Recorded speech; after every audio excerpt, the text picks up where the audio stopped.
just like to welcome you all to the space and thank you so much for coming. The exhibition stays open until May 30th, so if you'd like to come back yourself and contemplate some of the works, bring back friends to see the works, we're open pretty much 8 a.m. to 9 p.m. every single day, and then we're here on the weekends as well.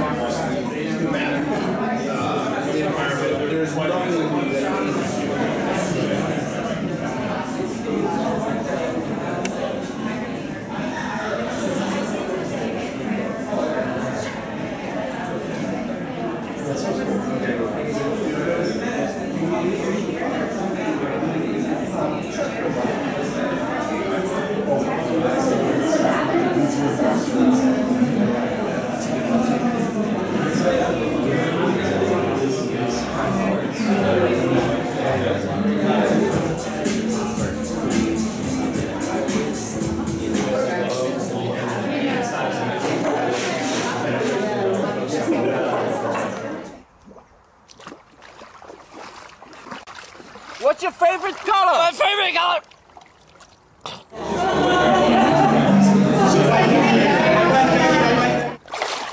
Are you hungry now?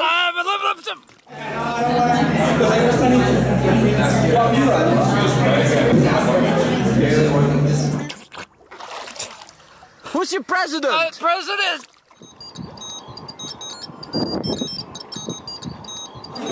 Pieces of them, and I was really surprised at it.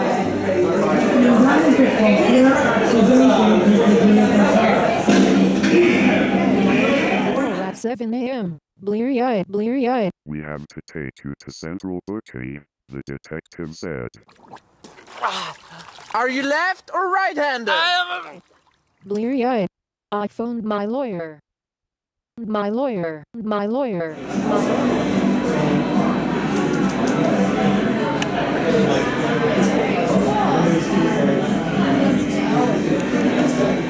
My crime? Filling out a health insurance form incorrectly. We have to handcuff you. What's your favorite football team? My favorite! The detective led me into an interrogation room. What's your name?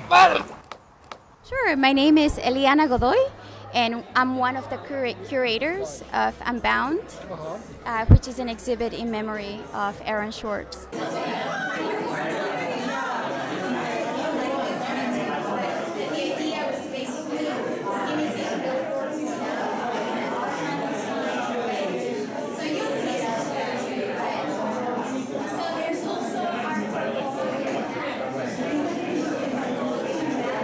Aaron Swartz.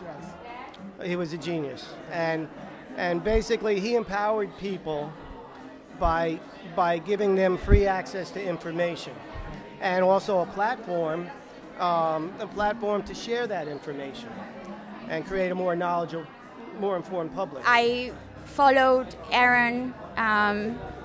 Aaron's journey with social justice. I am myself a social and cultural activist. And for me, anyone who is willing to devote their entire life in the pursuit of social justice with such conviction and such hope that change can actually happen, for someone to really have the audacity to envision a different world and to really think that, you know, one person can organize and people can organize and create a movement that can actually shift things and really disrupt the paradigm. I try to do a little bit of the same thing with my paintings. I don't so much as inform as I create discourse with images that are somewhat provocative and interesting enough for people to find out more about the issue. I challenge people to think more deeply about serious issues and hopefully inspire them to improve socio-political conditions.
it really was really deeply sad to hear about the news of his death. I was actually in Mexico on top of a mountain, surrounded by beautiful flowers and cows and sheep, and I was listening to NPR and I was using the internet, and to me it was just really ironic that there I was benefiting from internet access and the power to connect. Present at that moment, at a time when someone who fought for that internet freedom had given up, you know, and it really hit me. It also provided me with a lot of substance to really reflect on my own journey and on my own experience with dealing with and working with artists of color who have at one point or another been defeated by racial profiling, by, you know, this police state, and who become disillusioned and become hopeless.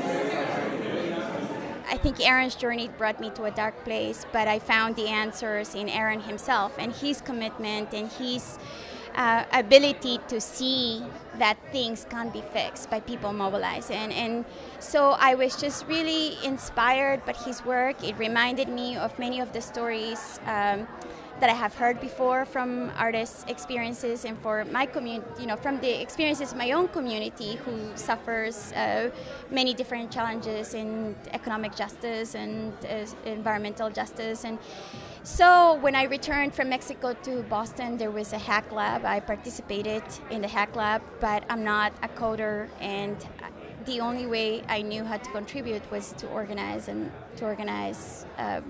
using art as a catalyst for reflection, as a catalyst for planting that seed that we all need to really think about some of the issues that Aaron cared about.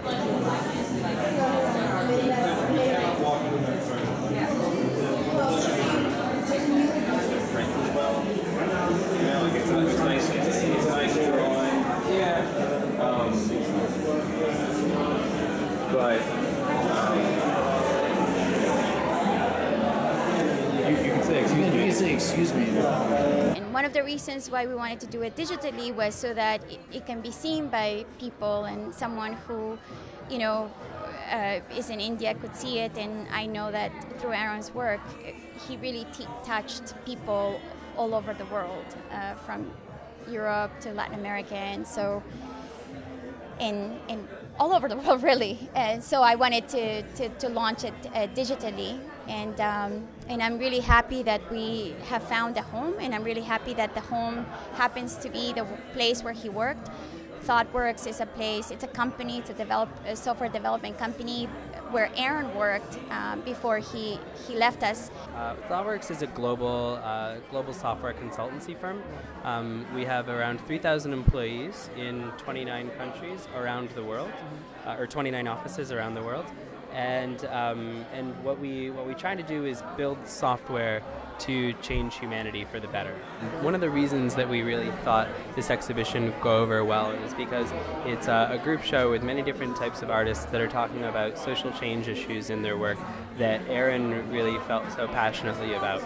So we're honored to have all of these artists here tonight, and to have their works on display for a few months. I think so often the artists go amiss in terms of their own voice and activism, and via their contribution of exploring, you know, the human condition, and exploring all the controversy and all the beauty in it. So I thank them, and I would love for everyone here tonight to thank them in loaning their artwork to this exhibition. It is a great honor to have your works here today, and I think that, you know, if we can in turn tonight support them by contributing, by contemplating adding them to your art collection, and thinking about a little bit about how your art collection or how you live with art. I really, I hope that you have that discourse with yourself and with others, and with the artists here, and talking to them about their process. I did fail to mention Art for Change. They are a wonderful nonprofit organization in East Harlem, one in which Eliana here founded several years ago, and is today alive and kicking with many of the volunteers that are here tonight. And they are also supporters in this organization, with this particular exhibition. One is kind of manpower, and two, in spirit. I think the whole concept in terms of art and social justice really stems from our work with Art for Change.